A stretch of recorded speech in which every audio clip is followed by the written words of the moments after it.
Hoje vamos continuar com Abraão e Isaque, a caminho do monte para o sacrifício de Isaque. Como vimos ontem, imagine 3 dias. 3 dias Abraão pensando, vou ter que sacrificar o meu filho.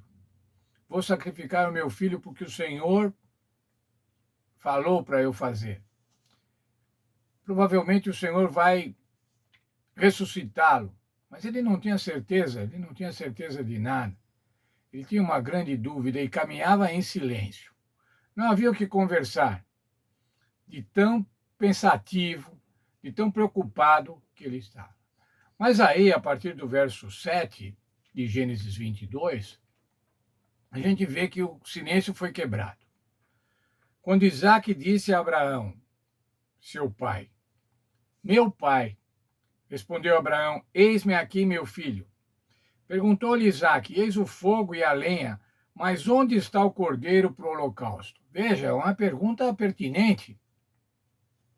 Nós estamos levando fogo, nós estamos levando lenha, mas o cordeiro? Onde está o cordeiro que nós vamos sacrificar? Na verdade, Isaque devia estar pensando assim, será que eu sou o cordeiro? Será que eu é que vou ser sacrificado? E agora então veja lá a resposta de Abraão. Deus proverá para si, meu filho, o cordeiro para o holocausto. E seguiam juntos. A convicção de Abraão de que Deus resolveria o problema, Deus resolveria esse sacrifício, Deus resolveria esse holocausto. A primeira menção de um cordeiro na Bíblia se encontra na pergunta de Isaque: onde está o cordeiro para o holocausto? O restante da Bíblia responde a essa pergunta em muitos detalhes.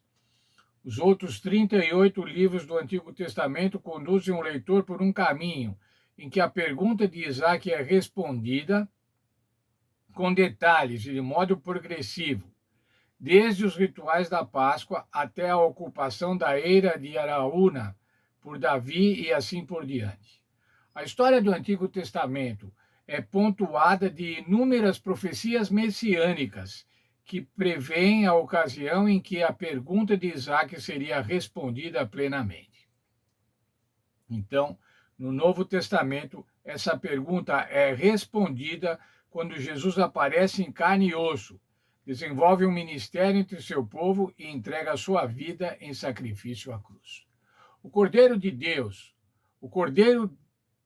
para o sacrifício, citado por Abraão, lá 2000 anos antes de Cristo, ele se manifesta, ele é citado, ele é explicitado ao longo do Velho Testamento e é concretizado na vinda de nosso Senhor Jesus Cristo. Mas vejam lá, continuando ainda no episódio de Abraão e Isaque. Chegaram ao lugar que Deus lhe havia designado. Ali edificou Abraão um altar. Sobre ele dispôs lenha. Amarrou Isaque, seu filho, e o deitou no altar, em cima da lenha. Veja, irmãos, eu quero aqui considerar a disposição de Isaque. Isaque podia fugir, mas Isaque confiava no seu pai. Isaque sabia que seu pai tinha conversado com Deus.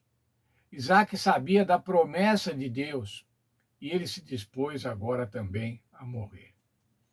Versos 10 e 11. Estendendo a mão, tomou o cutelo para imolar o seu filho.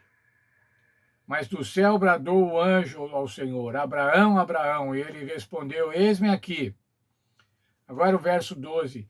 E então lhe disse: não estendas a mão sobre o rapaz e nada lhe faças, pois agora sei que temes a Deus, porque não negaste o filho, o teu único filho.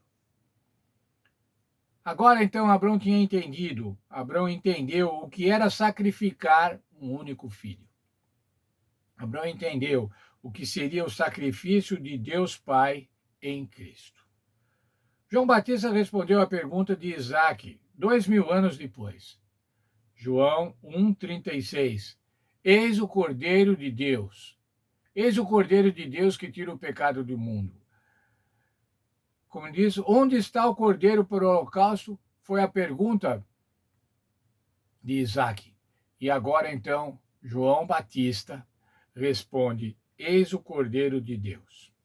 A primeira menção do Cordeiro em João parece que João Batista estivesse respondendo à pergunta de Isaac. E o cenário não poderia ser mais apropriado. Pecadores se arrependiam e eram batizados, simbolizando a morte para o pecado e o início de uma nova vida. De repente aparece Jesus, o Cordeiro de Deus, e os céus o anunciam.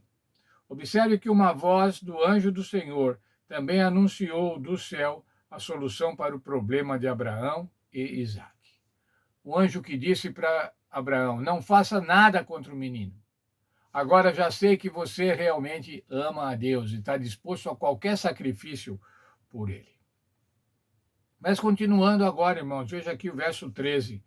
Tendo Abraão erguido os olhos, viu atrás de si um carneiro preso pelos chifres entre os arbustos. Tomou Abraão o carneiro e ofereceu em holocausto em lugar do seu filho.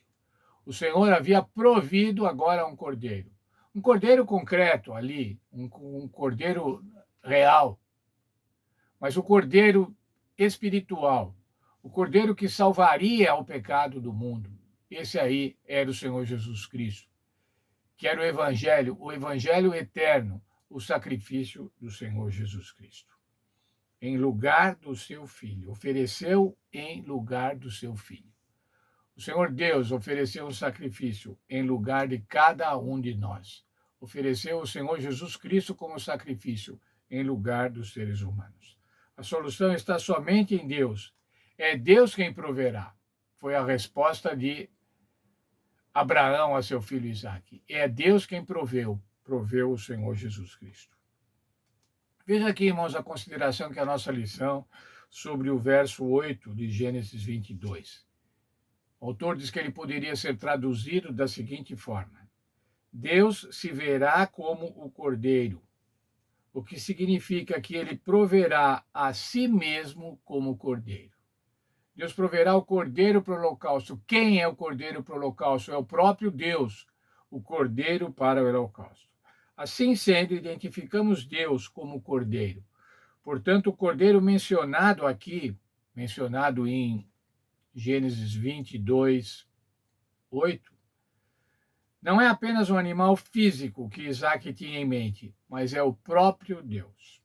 Quando juntamos todas as peças, fica claro que Jesus, o Cordeiro de Deus, é o nosso substituto.